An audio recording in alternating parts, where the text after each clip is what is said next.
Welcome to Witches in Yoga Pants, your cozy corner of the cosmos where modern magic meets everyday life. We're here to explore magic, mindfulness, and personal growth with a grounded, no-fluff vibe. Whether you're into moon rituals, tarot spreads, or just trying to survive Mercury retrograde, you are in the right place. So get ready to disrupt some old patterns, explore what it means to reclaim your power, and remember who you really are. So pull up your yoga mat, light a candle, and let's get into it. Welcome back, friends. I'm so glad you're here with me. The air in late October just feels different. It's that crispy feeling in the air and the wet leaves. Everything just slows down a little, like the season itself is taking a deep breath. This is the season of the witch, that time when the veil between worlds thins a little and life invites us to listen deeper.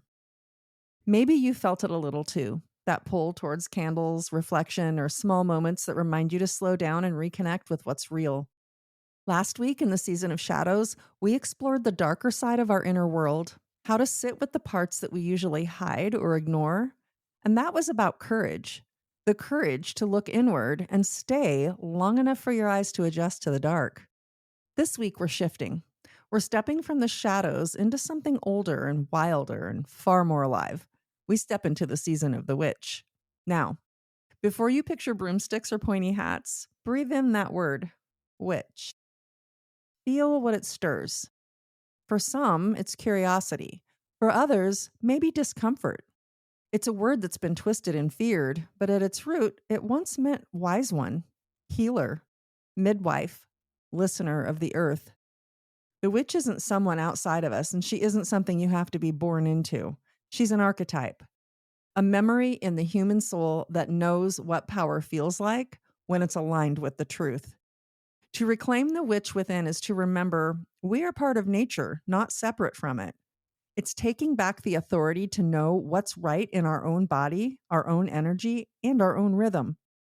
That's what this episode is really about: power reclaimed, intuition restored, and the magic living inside the ordinary. Throughout history, the witch was feared because she represented autonomy. She followed her own guidance. She healed with herbs and intuition. She couldn't be controlled, and that frightened the system built on control. It's worth remembering where that fear came from. For centuries, the word witch was used to silence and control, to label the wise, the healers, the midwives, the women who carried power that couldn't be owned by anyone else.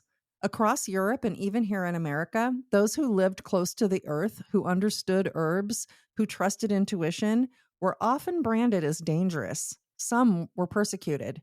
Many learned to hide. And that history lives in our collective memory, in the quiet fear of standing out, of speaking truth, and of trusting what we know without proof. But that is not a story of victimhood. It's a story of endurance. The archetype of the witch survived in whispers, in stories, in the hands of those who refused to forget. And that's the thread we still feel today, the pulse that's beating before the surface that keeps calling us back to our own wisdom. The archetype never died. She went underground, into stories, into dreams, into quiet practices of those who still remembered. And now she's resurfacing, not as rebellion, but as remembrance. We're remembering that intuition isn't strange, it's human.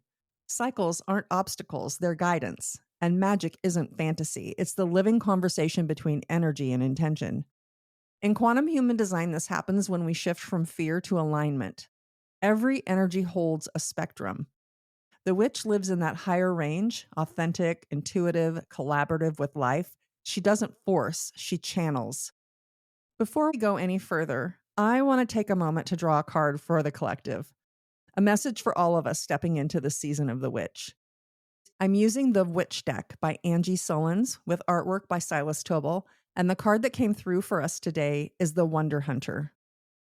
Here's what it says. Wonder is the state of our original self. Babies come into the world with wide eyes, taking in every marvel. As we grow, that sense of awe is often buried beneath practicality, the need to fit, to survive, to conform. But wonder never truly leaves us. It may rest underground for a time, yet it wakes again when we gaze at the moon, trace constellations, or notice the intricate universe inside a single flower. Wonder nourishes the soul. It keeps our child heart alive and thriving. To live in wonder is to remember that we belong to ourselves, to the world, and to the great mystery that holds everything. The card invites us to set aside practicality for a while and to allow ourselves to marvel. Take a walk in nature and watch for tiny miracles. Search the clouds for familiar shapes. Sit beside a river and listen to its stories. A witch knows that she cannot live by logic or emotion alone. She remembers that the wide world is a never-ending story, full of surprises and splendor. She trusts that the universe conspires to delight her, so she opens her heart to receive blessings both tiny and great, mostly by standing in awe, willing to be astonished. Kafka once wrote, "Remain sitting at your table and listen. Do not even listen, simply wait, be quiet, still, and solitary. The world will freely offer itself to you. It has no choice. It will roll in ecstasy at your feet." What a beautiful reminder for this season, that the witch's power begins not in doing, but in wonder. When we root ourselves in awe, we reconnect with the original magic, presence, curiosity, and trust. And from that place, we stop chasing power and we start receiving it. That's the energy I want to carry forward as we move into the next part of our conversation, exploring how this archetype of the witch expresses herself through us in everyday life. When we deny that part of ourselves, the power leaks through striving and self-doubt.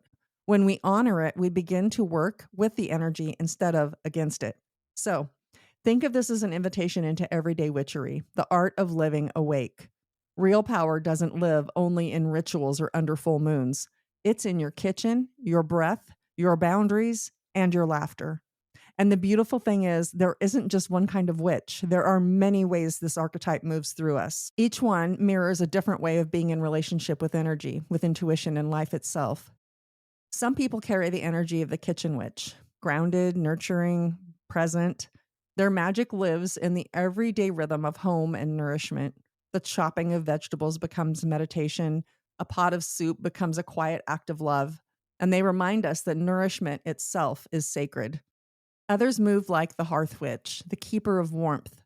They tend not only to the physical space, but to the emotional energy within it. Their homes and their presence feel like a soft place to land, and their magic is in belonging. And then there are green witches who move in rhythm with the natural world. They know the language of leaves and seasons, and their altar might be a garden, their prayer, the act of listening to rain. They remember that all healing begins in relationship with the living earth. Some walk the liminal edge like hedge witches, part herbalist, part intuitive, part mystic. They live between worlds. They trust the wisdom that comes through dreams and symbols, through the quiet voice of the unseen. Others find their power in expression. Word witches, they work with the vibration of sound and story. Their words hold intention.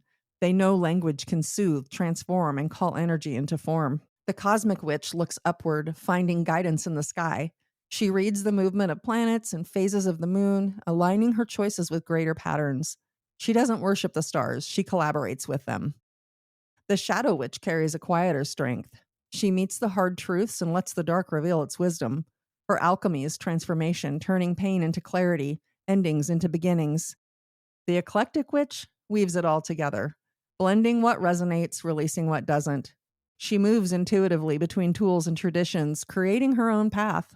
And she reminds us that there is no single right way to practice magic, only the way that feels true. Then there's the modern witch who threads all of it into daily life. She blesses her business emails, sets boundaries as energetic protection, channels creativity through technology, parenting, or art, and proves that witchcraft was never about escape. It's about presence. Of course, there are countless others. You might see yourself in one or two of these or in all of them. Maybe you recognize the witch in you is something else entirely, because these aren't labels, they're expressions. They're reminders that the witch's power isn't something to earn or perform, it's already part of who you are. Magic isn't about performance, it's about presence. And showing up fully in the moment and recognizing that energy moves through you all of the time.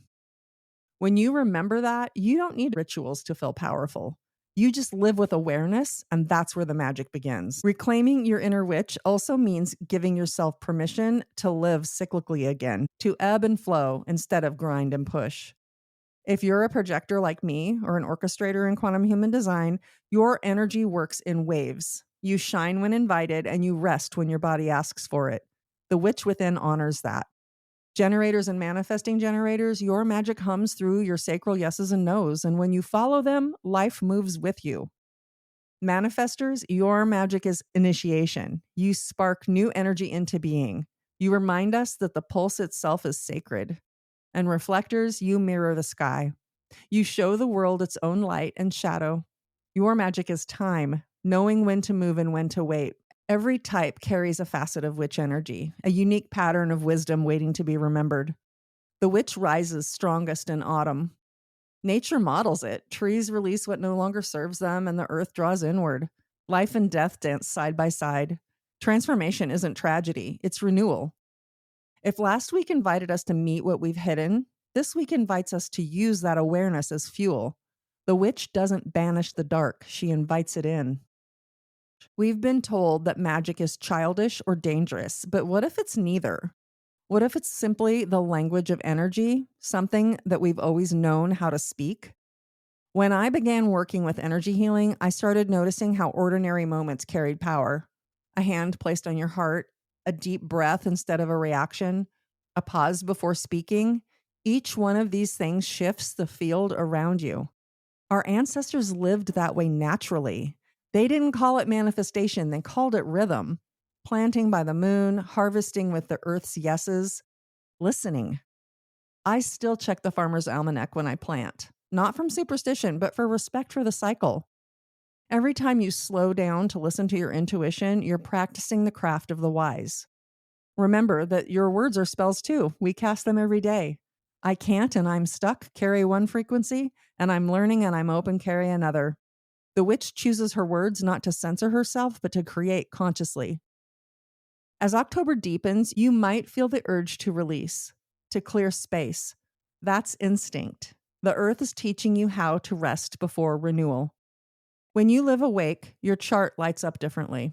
You feel guidance instead of confusion, rhythm instead of rush, and you start trusting those quiet yeses that rise from within. The witch's true familiar is intuition. The body is where your magic lives. It speaks through sensation, through knowing that bypasses logic. The witch listens. She asks discomfort what it wants to teach. She honors desire as a compassion of creation. We look for magic outside of ourselves, in tools or symbols, forgetting that our greatest tool is our own energy. Try this. Place a hand over your heart. Breathe in through your nose and out through your mouth until you feel a pulse. Whisper, I am here. My body is my temple. My energy is sacred. Even without candlelight, you've shifted your vibration. That's real magic, embodied and immediate.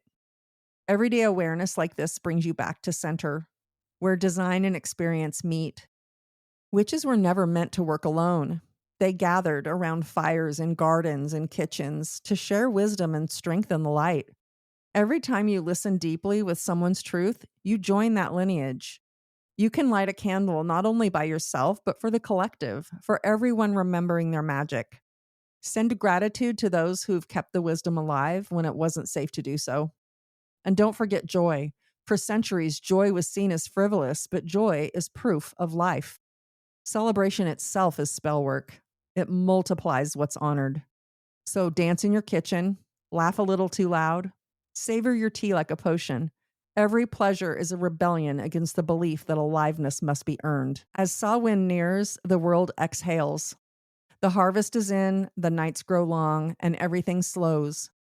The witch honors this pause, and she knows the void is fertile. What rests in darkness is preparing to bloom again. Maybe that's what this season invites you to do. Slow down and remember that your magic doesn't require motion. It needs space. Space to feel, to listen, and to remember who you really were before the noise. As you do, get curious about your energetic design. The more you understand your natural flow, the easier it becomes to live your magic without resistance.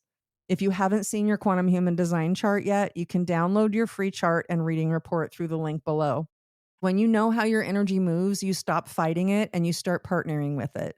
And that partnership is what the witch has always known. Alignment is power.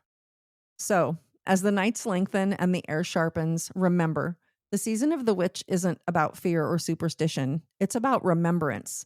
It's about stepping back into your own authority, not to dominate, but to radiate. You are the spell. Your breath is the incantation, and your presence is the ritual. If you listen closely, you can feel October whispering it. You are magic. Take that knowing into your days and let it shape how you move through the world. Until next time, honor your rhythm, trust your knowing, and remember, the magic you seek is already within you. Take what you've heard today even further by joining my newsletter community. Each week, you'll receive journal prompts and reflections connected to the episode that are designed to guide you in bringing these conversations off the podcast and into your own journey. Let's keep going deeper together. The link is waiting for you below.